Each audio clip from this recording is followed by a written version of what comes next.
जब हम हरे कृष्ण महामंत्र जप करते हैं तो सबसे अच्छा और बेस्ट तरीका ये है कि एक स्थान के ऊपर बैठ के पद्मासन में और कमर को सीधा रखते हुए हरे कृष्ण महामंत्र के ऊपर ध्यान लगाते हुए उसको ध्यानपूर्वक सुनना है। कहीं हम त्रुटि तो नहीं कर रहे हैं शब्द बोलने में, और भगवान से प्रार्थना कर रहे हैं कि भगवान ये जो मैं आपका नाम जप कर रहा हूँ ये वास्तव में आपसे सेवा मांग रहा हूँ। तो भगवान से हम सेवा के लिए प्रार्थना कर रहे हैं, याचना कर रहे हैं, और इस भाव में जब हम जप करेंगे तो उसका परिणाम हमको दिखेगा।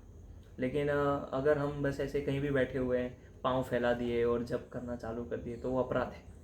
इसीलिए सबसे बेस्ट वही है। और अगर उससे नहीं हो रहा है तो आप एक स्थान पे चल चल के भी जप कर सकते हैं, लेकिन वो इतना अच्छा नहीं है। सबसे बेस्ट तो है कि एक जगह पे पद्मासन में बैठ के आप अच्छे से सीधे बैठ के एक स्थान पे बैठ के जप समाप्त कीजिए, तो सबसे उपयुक्त है। कभी कभी मतलब ऐसा होता है कि मन इधर उधर भटकता है, तो उस समय पे मतलब जैसे कुछ लोग यहाँ घूम रहे हैं, वहाँ गिर रहे हैं, ऐसा कर रहे हैं, तो ऐसा लगता है कि मतलब यहाँ अगर यहाँ दिमाग जाता है, कहीं वहाँ दिमाग जाता है, तो ऐसा नहीं हो सकता कि अकेले में जाके जब कर सकते हैं कोई व्यक्ति?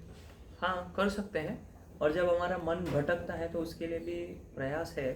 प्रयास ये है कि जब हमारा ऐसे स्टार्टिंग में हमारा मन भटकता है तो उसके लिए क्या करना चाहिए, जब आप हरे कृष्ण महामंत्र का जप करते हैं तो उस समय आपके पास एक छोटा सा कार्ड होना चाहिए महामंत्र का, उसको देखते हुए आप जप कीजिए ताकि आपका ध्यान वहीं केंद्रित होगा महामंत्र पे। तो आप उसको देखते जाइए, हरे कृष्ण और जप करते रहिए।